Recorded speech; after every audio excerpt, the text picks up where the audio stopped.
Good morning. Welcome to the Travel on Gravel channel. We did it! Look, we're outside, we're in the wild, not on my driveway anymore. We did it. Now, this might not be what you're expecting, but me and my partner decided super last minute to get away for a night or two. And since I'd purchased a rooftop tent, I figured I'd put it on, make life easy, and go camping. Hence, this video is going to be all about the rooftop tent and why the second cheapest rooftop tent on Facebook Marketplace was a good or a bad idea.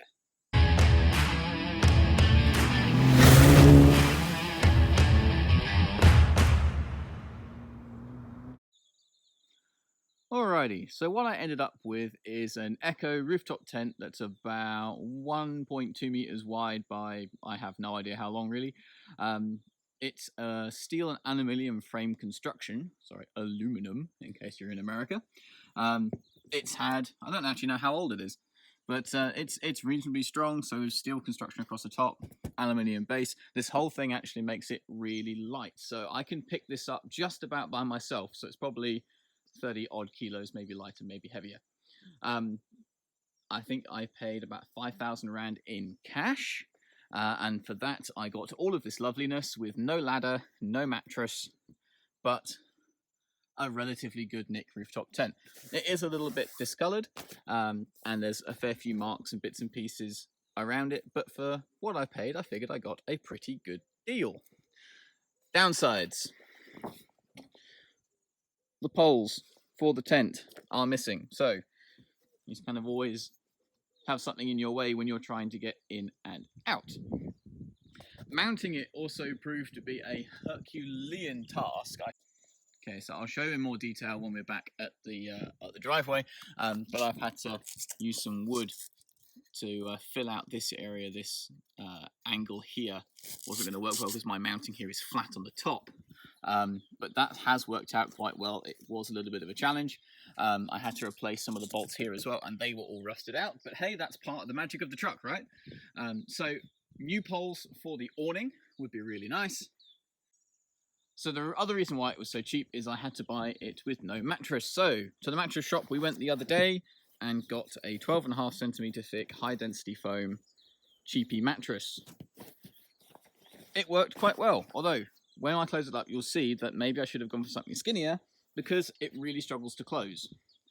Last issue, the Velcro on the straps is completely worn out. It's not strong enough to hold it down all the time, so at the moment I'm holding it there with a ratchet strap, but I don't think that's so bad. So yeah, I think this will actually do quite well, and we'll have a proper walk round once we're back at the driveway. I'll show you how it got mounted. But look, we're actually out doing things, so I think the next few videos are going to be about cheap things for you to make or do for your overlanding rig, for your camping trip, for stuff like that. I mean, for example, this trip. Cheap old cooler box. Scotland gas cylinder. Cheap little water container. Cheap rooftop tent. Cheap truck. Cheap camping. Alrighty, hello, welcome back to the driveway. We had a really nice little getaway. It was super last minute. To be fair, we only spent one night in the rooftop tent. The other night we were actually at Old Mac Daddy because we had a voucher. We're not that rich, but we had a voucher to stay there, so we made use of it. We had a nice little 2-day getaway. So it's time to finish my thoughts on second-hand rooftop tents. This obviously was the cheapest one I've had there, and I've seen one other that was cheaper than this after that on Facebook Marketplace. I don't know what people finally paid, but that was the advertised prices. So these are my thoughts. First one, pick a budget and stick to it. I know everyone says that when they're looking at sort of buying second-hand goods, but pick a budget and stick to it, and then keep an eye on your Gumtrees, on your Facebook Marketplaces, wherever you're looking, and wait for the right one to come along. Be patient. That's what I did. I was looking for months and months and months. When I saw this one come up, it was just what I wanted. In budget, I decided just to go for it. I messaged the guy straight away and was like, hey, will you take cash? I can come get it today. So be nice, be prompt, offer what they want, and try and get it before they get snapped up, because when they're at a low price like this, they do not stay on there long. All right, so keep an eye out, get in there early. When you're deciding what kind of rooftop tent you want to go for, obviously do your research, decide what you want, decide how big you want, all those kinds of things. Something I really need to take into account was weight. This canopy at the back is fiberglass, and while it is strong enough to take a rooftop tent, I couldn't go massive. So I needed to go for a lighter construction that wasn't wood-based. Some of the older rooftop tents are wood, and they are really, really heavy. Also, those solid base ones that you see, they're also really heavy. They can be upwards of 60 kilos in like extreme cases. So just be aware of how much weight you are putting at the top of your vehicle. This one's really, really light, like I was saying, and it works perfectly. It's not so heavy that it's going to damage the fiberglass canopy. Before anyone argues, yes, this one's reinforced. It was designed to take a rooftop tent, so it's all fine. It had a rooftop tent on before I actually owned this vehicle, so it's all good. Also, the frame that was on the back of here that you can't see because I covered it in rooftop tent, that's also there for the rooftop tent reasons. So decide what kind of design is going to work for you. Next up, decide what you can live without. So I was happy to buy this one with no ladder and no mattress. It worked well for me because I was going to get a mattress anyway. They are pretty cheap. I paid about 900 Rand for the one that's in this one, and I could have gone a bit cheaper. I should have gone a bit cheaper. It would have made it close better. But hey, lessons learned. So when you're buying a mattress, make sure it's not too thick that it's going to prevent the rooftop tent from closing properly. Also, I have to thank my father-in-law, Ralph. He had a spare ladder for his old rooftop tent kicking around, so that saved me having to make, find, or buy one. So thank you very much for that. That worked out really, really well. Tent poles, I still haven't sorted tent poles, and I don't think I'm going to sort them for the next trip either at this rate, so something I'll have to find later, but they're not too expensive either. So decide what you can and can't live without. If you need one this week for this weekend and you don't want to go running around trying to find everything, see if you can find one with mattress and ladder and maybe even roof rack. Last thing to consider is how you're going to mount it. I knew I was always going to be drilling holes in this to mount it onto the mount here. It was just how I was going to get around a few little things, and I've actually used, as you can tell, some wood to bulk out those corners so we're not sort of edge on, if you know what I'm saying. We actually have some wood support spreading the load out, which saves all the pressure points and stuff like that. One thing I didn't take into account, the bracket on the top of the canopy is really, really strong. It's really thick steel, and I didn't have a drill bit strong enough to actually get through it. So I had to go out and first thing in the morning, day of departure, to finish mounting the tent. So yeah, don't do that. Plan ahead.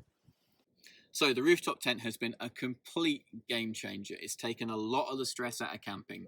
Before, you used to rock up at a campsite, get your tent out, unfold it, argue about which poles go in which place.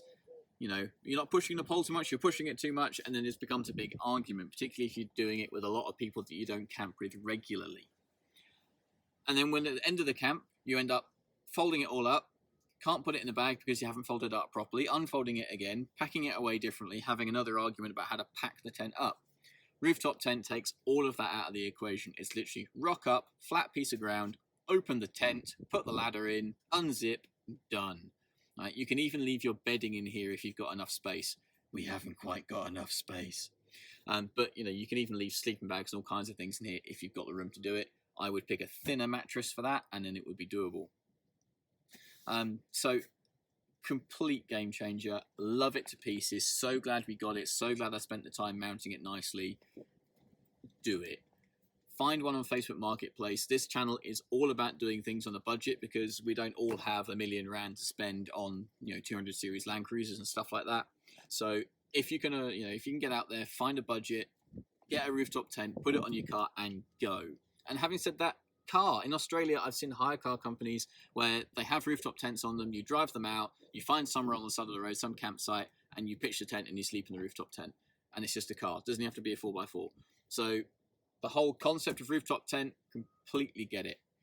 Only downside, let's say you're at a game park and you want to get up in the morning and go for an early morning drive, just to come back a few hours later and want to set up camp again for the rest of the day, then maybe the rooftop tent isn't the best move. But hey, we'll cross that bridge when we come to it. For now, I completely love the idea of rocking up a campsite, opening the tent, having a nice time, getting up in the morning, folding the tent up, and getting back on the road to the next place, enjoying the scenery, the traveling, the gravel, all those kinds of things. So now that we have the rooftop tent mounted, we've gone out, we've tried it, we're happy, we're actually really enthusiastic to get back out there. We have got a few more trips planned that are coming up with more members of the Travel on Gravel team. So you're going to start finally seeing some proper content from us, what we've always wanted to make and not had the opportunity to. So look out for us, we're coming. Speaking of that, we have a Patreon now. So in order to help us get out there more and more, we'd love some support from you guys out there. Jump onto Patreon, Travel on Gravel, you'll find us there. There's a few different tiers for what you want to see and do. Absolutely every little helps, gets us another kilometre down the road and further towards the goals that we want to see and what we want to do. We'll be bringing you a lot more content, so please jump on Patreon. Every little helps. We'll see you there really soon, next time on Travel on Gravel.